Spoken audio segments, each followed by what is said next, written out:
So this is the start of my little painting here. I'm just painting on my favourite piece of wallpaper, which is this sort of textured Hessian look to it.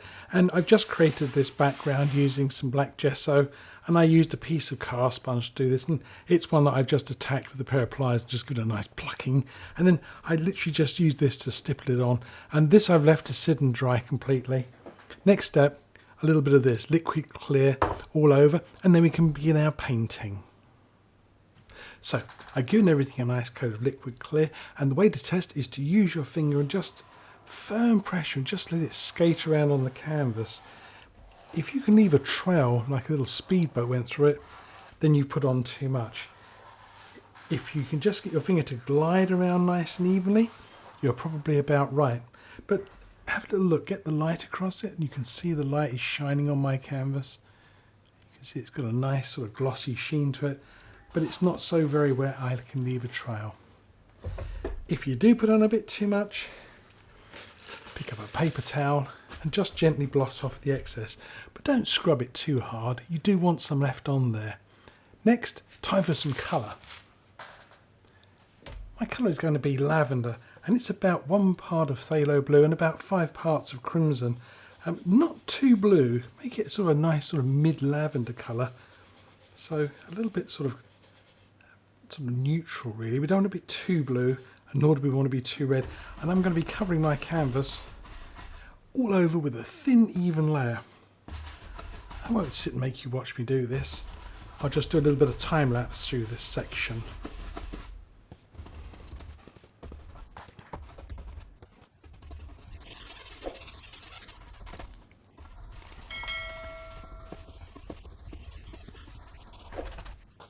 My canvas is covered with paint, and I've tested it with my fingers, and I've made sure that wherever I touch I get a really good colour back. So check your painting all over. And this is my palette I'm going to be using. I have some titanium white, some Van Dyke browns, dark sienna, ochre, cad yellow, sap green, and some bright red. And I've got a few brushes to choose from, but first things first, I want to do something with this background. And I've got a couple of 1-inch brushes. An old one and a slightly newer one. The one I use for the dark colour, that goes for an early bath. So let's start off with this sort of slightly older brush here. I'm going to use a little bit of titanium white, a tiny little bit of red, and just make a sort of a soft pinkish glow for the background. And of course there's lavender already on there, so this is going to make a nice colour. I'm just going to go on that corner of my brush. I just want to swirl some light in the background here. And you decide how bright you want it to be. So this is what looks nice and distant in our painting, so you want a bit of a focal point.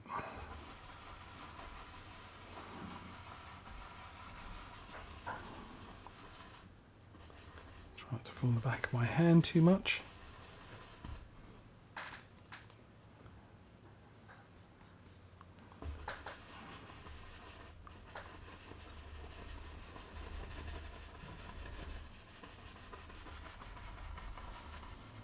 Now, my waterfall is going to be down in here somewhere, so don't let this creep down too low. You don't want any great amount of brightness right behind the top of the waterfall, because that'll just give you a really hard time to try and make the top of your waterfall show up. It'll be hard work, so I think that could be a little bit brighter.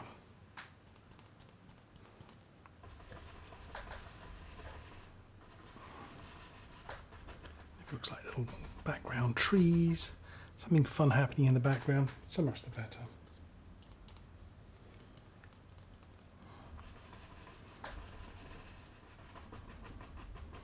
Yeah, just kind of tap into some background there.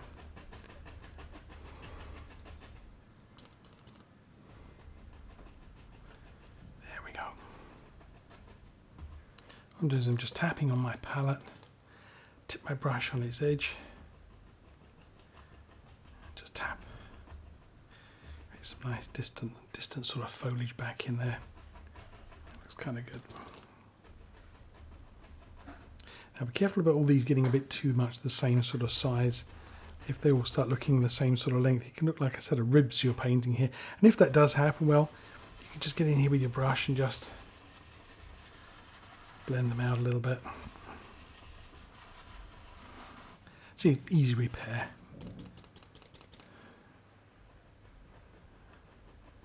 There's a little branch there sticking in.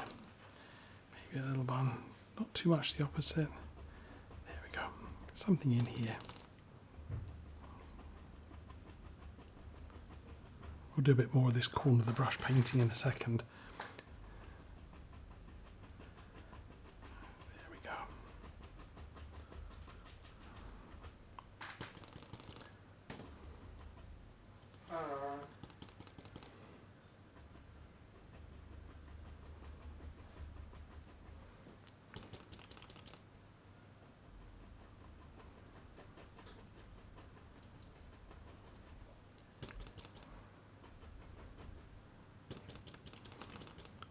Oh, that looks pretty nice.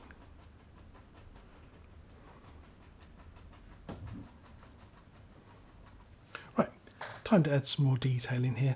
I think we're going to be putting in some nice little branches and things to hold all this together. Let me get some thinners out. So I put a little drop of thinners on the edge of my palette here. Just want to create a pale sort of lavender sort of colour. And just want to put a few little branches through here in the background. Nothing too big and detailed. Just something to hold this all together. There we go. And drop one in from the other side as well. So this is very distant, so I don't really want any great amount of detail in here. And when you're using a liner brush, hold it right at the very, very tip of the brush. Just let your hand wiggle. And we're going to put some more foliage in here as well. But this is just background detail really I'm adding. The main theme of today's little demonstration is going to be painting waterfalls, but this is a good start for our painting. But make sure they're not too bright. That looks a little bit bright there. I'll cover these up a little bit. So I just tapped in a little bit of that dark lavender colour back in here and just sort of calmed down the odd branch that got a bit bright here. And I'm going to use my same brush as I used for my background here, and I'm going to use it to do some of this nice green foliage here. Now, top tip for you, can you see that there's got a Bob Ross logo on there? You want to see that at all times because you're going to be using the corner of your brush to create some nice foliage, and what you don't want to do is put paint on one side and then load it up on the other side and then load it again and then load it again, because after a while the brush just becomes overloaded with paint. So I'm going to go for some cadmium yellow, a little sap green, and I'm just going to pull these down. Imagine this is a clock face and I'm pulling towards my thumb, maybe even a little tiny bit of yellow ochre. And so I'm creating like a curtain of colour here that I can work into and pull down a nice amount of paint. Don't pull this too thin. Now start at the bottom here and just give the brush a little push, like you're sweeping up, and you see you create a little bit of a ridge in the paint, and that same ridge lives on the edge of the brush. It starts to build up, and I'm going to use just that top corner, so just the left hand corner of my brush. And I'm going to be doing the area that's brightest first, so that's near this light source in the middle. And I'm just doing the tops of a few little branches here. And as I feel the paint run out on my brush, so I'll start moving towards the corners where it's a little bit darker. And just put in the suggestion of a little bit of foliage back in there. And go back to that line again. You don't need to pull it all back out. Go back to that line, touch that line again, give it a little push. And then think about where the next little bit of brightness will be. And do one little branch at a time. It's very tempting to want to go mad. Put it everywhere. And then next thing you know, you've got a big green explosion on your painting. There's one little branch. Maybe I'll leave a little shadow there. I like that one in the shadows. I'll leave him alone. And I might do something down in here, so I don't want to cover my options up too much here. But keep everything a little bit on the dark side. It's easy to add highlights. It's much harder to get rid of them. So don't overdo it. And you see, I leave lots of gaps. I want some branches to go through here, so quite a dark and mysterious little painting. There we go. I'll put a few branches through here and we'll see how it looks. I've got my liner brush back again, going into a little drop of oil, keep it in a little jar. I'm going to go into a little bit of the sienna, maybe a little bit of the white colour, even a little bit of Van Dyke brown. Myself a nice pale brown colour here. And again, tip of the brush, just do what I call stop-start tree branches. So they kind of stop, start, stop and start. And they just appear and disappear.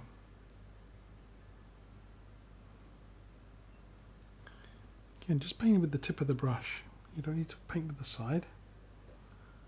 There we go.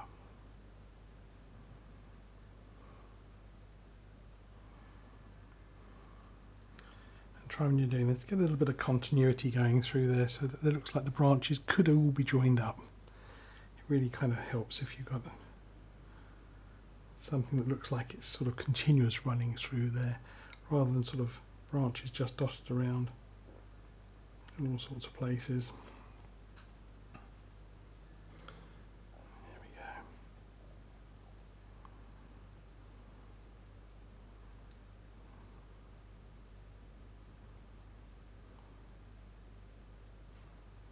There we go. Let's do another little bit of work here. Maybe I'll work on the other side a little bit. It'll be the same sort of thing, maybe a couple of different colours, but it's the same principles. And I think it's somewhere in here. I want a little sort of tree or a little bush. So I'm just going to go in really on the corner of my brush here a little bit more and think about how the top of a little tree could be growing. There's one little top. There's a couple of little branches. He's going to be standing there. He's going to have his own little trunk. Make these up as you go along. There we go. So he's a own little tree there, standing all on his own. Well, he's got his other friends behind him, I suppose. There we go. And just with the corner of the brush, just touch. Now, take my own advice, don't play with him too much. He'll just get big and he'll go out of shape. So I'm going to leave him alone before he does get big and out of shape. Well, I skipped ahead a little bit there. I just repeated some of the steps I did on the other side. I put in a few trunks and branches, and I gave my little tree here on the edge a few little sticks and tree trunks and things to hold it all together. But the main thing I want to concentrate on really is this waterfall. That's the main thing for this demonstration. And I've got myself a fan brush here. Now, it'd be very tempting to clean up this white and get it nice and pristine and clean. And my advice is don't. If you start going in with pure white colour and it's very, very bright, then it'll be shocking on your painting and it'll really almost upset the balance. Now there's grubby white colour and you can see it looks really quite vibrant already, and this is really quite grubby. So my advice is don't use your very brightest colours to start with. Use a colour that's a little bit off colour first of all, because then if you did want to go back and do a little highlight here and there, you've still got that option. Now I've toned it down a little bit more. It's really quite sort of a lavender grey colour almost. Still quite bright. And I've added a tiny little drop of oil into it. My liquid clear is what I'm using. And I'm just going to make my paint a little bit glossy. I want to make it a little bit shiny. And I'm spending time loading my brush, both sides. A little bit more of that red colour. And you want to make sure the paint is well through the bristles here. Don't start off with not enough paint on your brush, because by the time you get halfway through your first brush stroke, you're going to run out of colour. Okay, now, for me, the important parts of waterfall is just to know where it starts and where it stops. You definitely don't want to run out of puff halfway down, so definitely measure out roughly how long you want it to be. And I'm going to have my waterfall to roughly there. So I've just made a little mark, so I know I've got to get from here to at least there before I kind of run out of steam with my paint. So I can't really see the water in the distance, although I could do a little sort of shimmer of paint in the distance and then I could let it come off the edge. That might be quite fun to do actually. But I know that the main waterfall actually wants to start about there. So I've got this little piece of dark paint just above, or a little piece of background shadow here.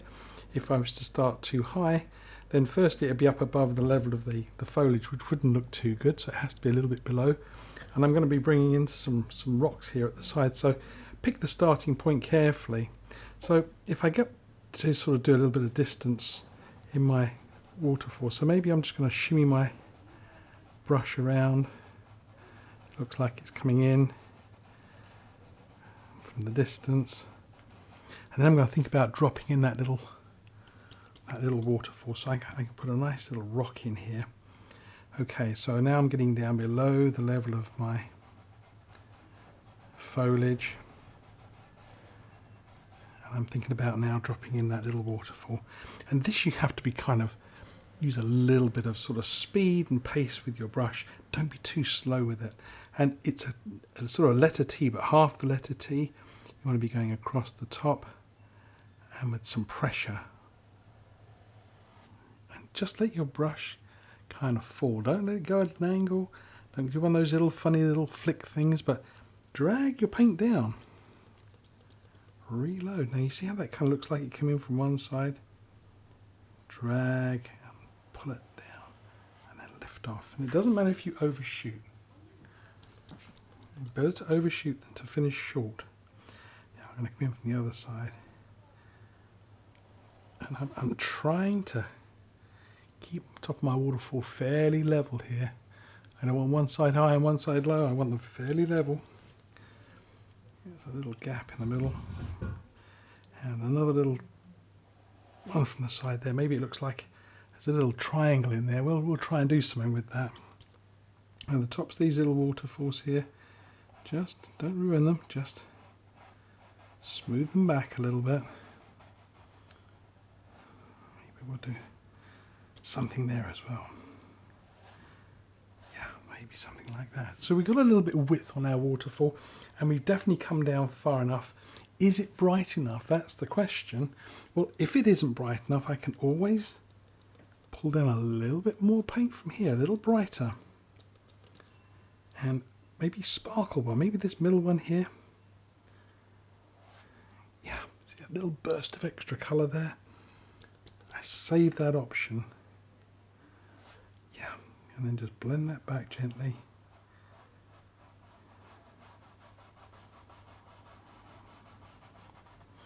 Maybe we'll put in some little rocks to the side.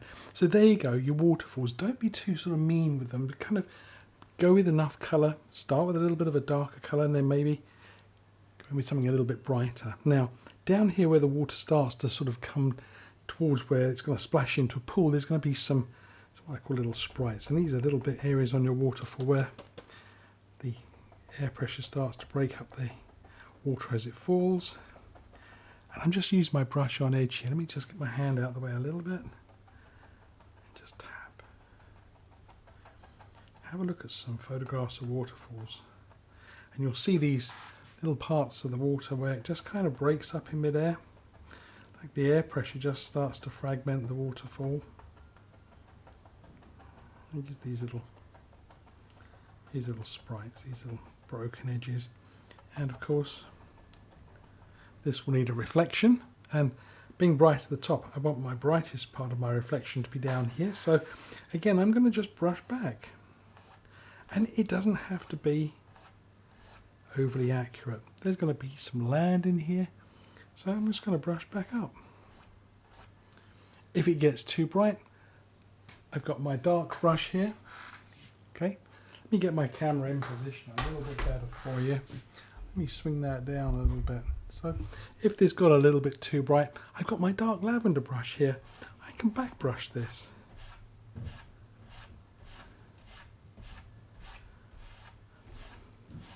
There you go. I tone it right down, just a few brush strokes and it's fixed. The last little piece I want to put on my painting is to put in some nice splash and crash. And for this, I've got a clean dry brush. That one's got green on it, the other one's got lavender all over it.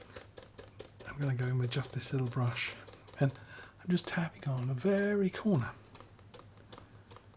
of my brush. And again, I'm not using bright colours here, I'm using the grubby colour, and I'm going to go into this area in here.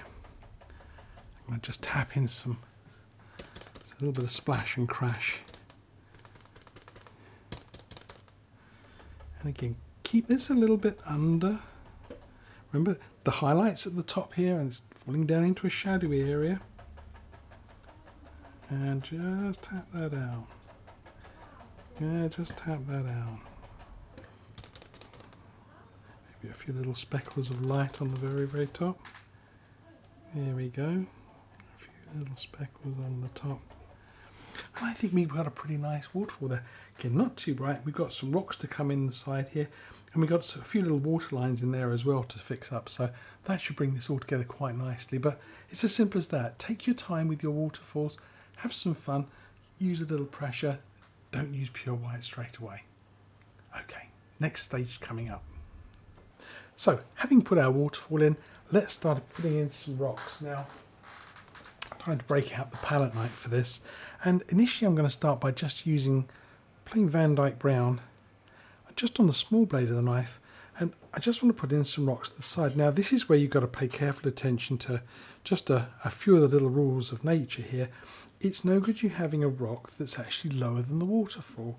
The water would run over the edge of it, so you've got to go in a little bit higher than these rocks. And I'm going to just tuck it in the corner here and bring it across the top. Now you can't see it very well because this is Van Dyke brown on a very dark colour, but on the other side you might be able to see a bit more. So I'm going to make sure this little rock stands higher than the waterfall. Let me zoom you in on that bit. There we go. Whoops, a bit of flare, a bit of glare on the camera. I'll have to zoom you back out again. There we go.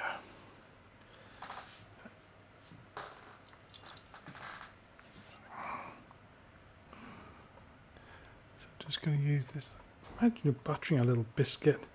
Now, when my waterfall got a little bit on the wide side, I didn't mind too much because I can always use a piece of rock here and squeeze it in from the side so that I can sort of squeeze the sides of my waterfall in. So a wider waterfall is actually quite nice.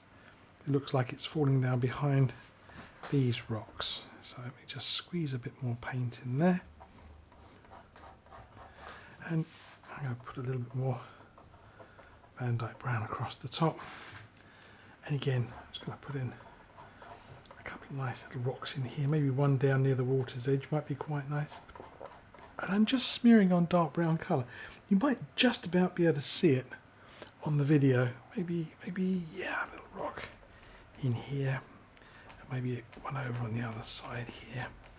These are just down near the water's edge. So, there we go. Just some nice dark stains of Van Dyke brown. And these really just give me some paint to glue some highlights onto. And for my highlights I'm going to be using some dark sienna, some Van Dyke brown, and a little bit of white. Maybe even a little bit of ochre. Yeah, throw a little bit of that on there. And you notice that when I lay out my colours for marbling, which I'm going to do next, I separate my lights and my darks. I put some lights through the middle here. If I put my two brown tones together, they'll just run straight into each other and you won't have very many shadows or shades of brown. They'll all be one sort of chocolate brown colour. And this way I've got some sienna, some lighter tones and some dark tones here, so I've got lots of sort of different flavours to pick from, and I'm going to just pick up my colour with the edge of my knife, just drag it through, and this is probably going to be the brightest, so I'm going to literally just put this on the edge of my rock here and just zigzag backwards and forwards, so just dragging it across the top. There we go. So just to include the top of that rock, and then just to use the edge of the knife, I'm just going to pull down a little bit. There we go.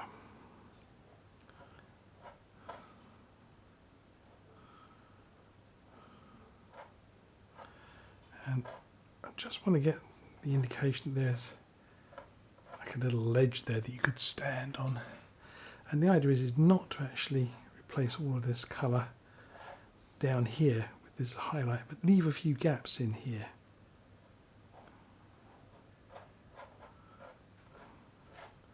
I'll come to that in a minute. And same again on this side, just touch that edge and just let the knife just bounce down the rocks. And as it comes down, it's going to be getting darker. And I might even put in some highlight on that rock as well. Again, leaving lots of dark.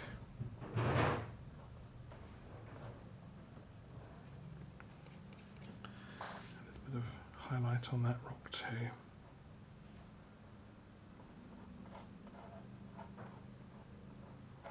I won't forget those ones, I know they're down there, so I'm just looking to put on just the suggestion of light on these rocks.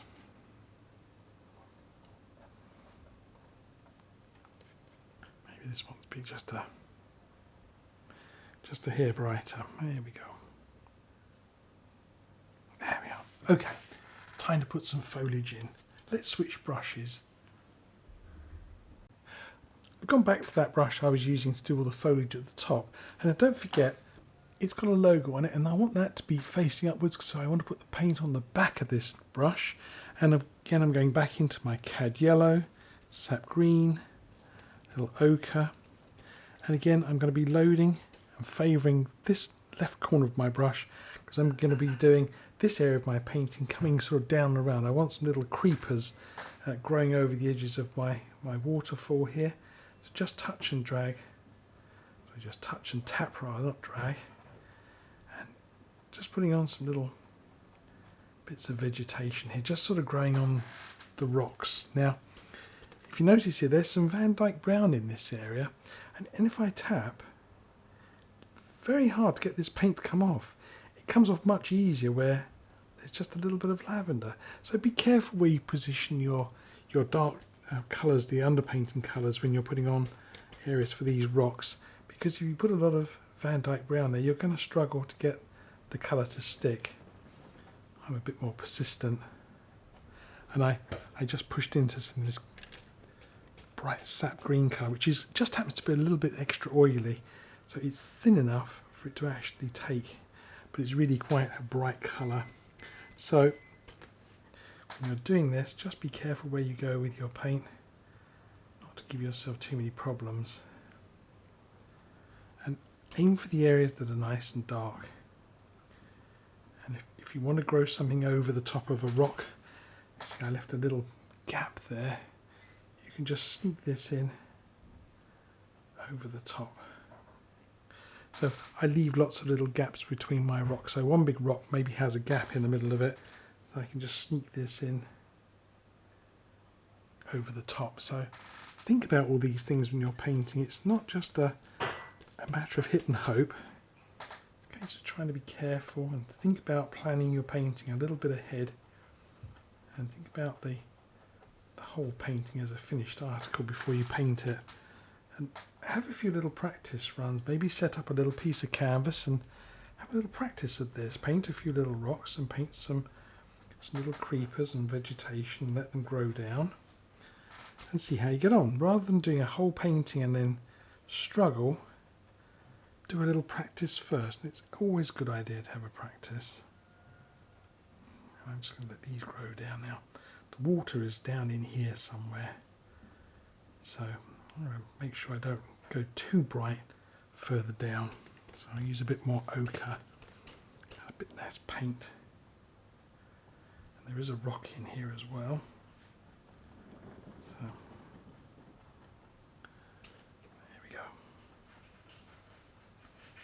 A bit darker.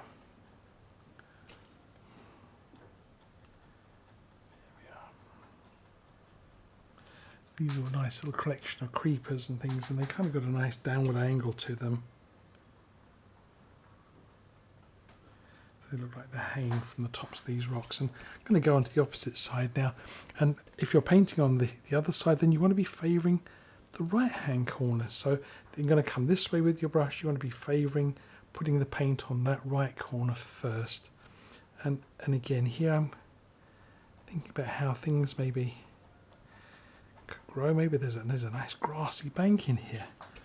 Yeah, let's do that. Let's put in a nice grassy bank. Get it to line up with the top of our little rock. And as it comes over the edge, a little grassy bank can turn into something a little bit more like weeds or creepers hanging. And I like these little dark areas, so don't fill them all up. Leave a little dark here and there. I'll carry on filling this piece up and I'll bring you back in a minute when I've finished it. Well, here we are with our painting, and you maybe wonder, exactly what am I doing? Well, I actually finished my painting completely and I videoed it all, but somewhere between my camera, my computer, the file was corrupt. And I didn't want to just finish this painting and just show you the finished article, so I'm actually taking it all off again. It's just to show you that you can actually complete a painting and stand back from it, and if there's elements of it you don't like, just pick up your palette knife and scrape off the worst of it. So let's repair all this by taking off all the excess paint that's on there, redoing this section down here. I've just scraped off everything I can remove with my palette knife, and I'm going to just use my dark lavender colour. I'm going to just block this out and I'm going to repair the whole thing again. So from the waterfall down, I'm going to renew all of my painting. So let's give this another coat of lavender colour and then start again.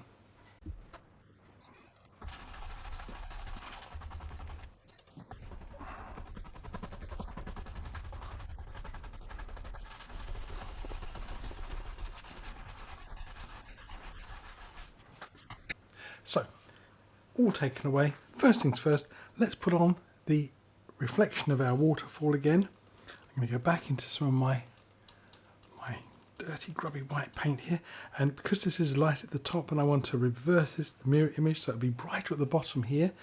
And again, I'm going to just pull up with my brush. I want to make sure I sort of finish close to the base of my waterfall here, don't leave a gap. Now, I had already finished this painting and I put some lavender and some green colours on here, so my reflections might be a little bit of a different colour. But it's okay, it's a reflection in water, so if my colour's a little bit off, it's absolutely okay. I'm alright with it.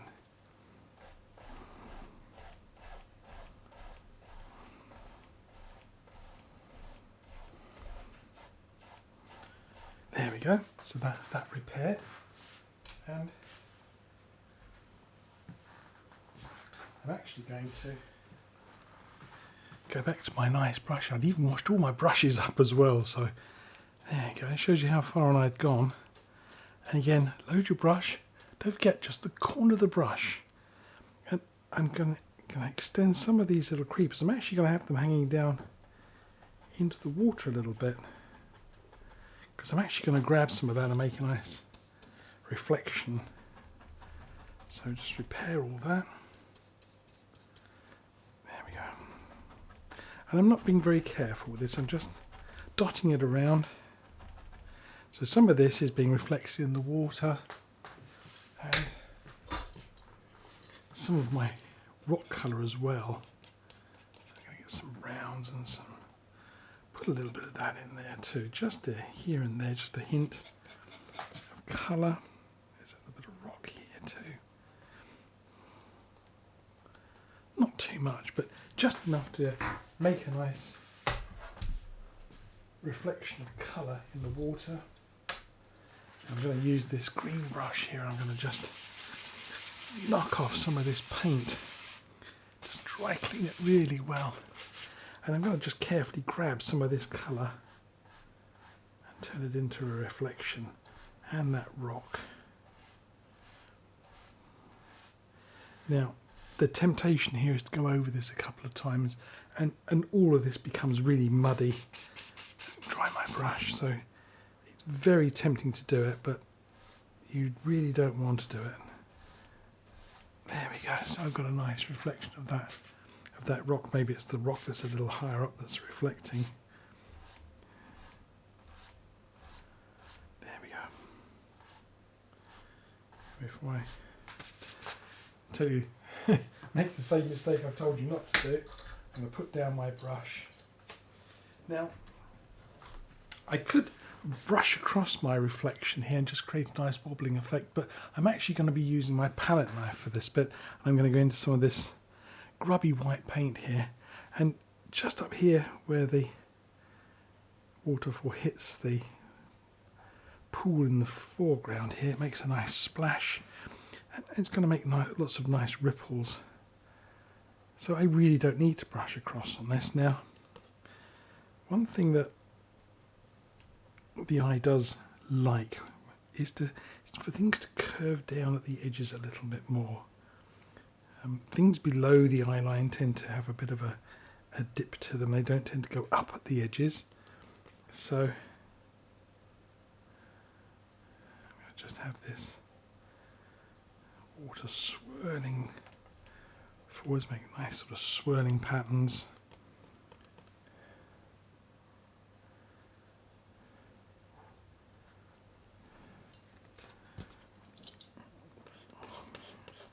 My colours are quite grubby. There's a bit of fluff there, never mind. And so just let your knife bounce around. And try and keep the waterlines fairly level. Don't be going too many really steep angles on this. It does look a little strange. So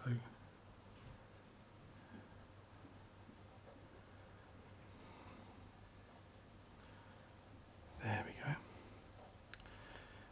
And in the very foreground here we'll have some land. Let's just go back in and just taking a little bit more of that brighter colour there and making these a little bolder. A little bit more movement on the water. You could put little rocks in here, you could add another little waterfall in. So you knock yourself out with this, but there we go.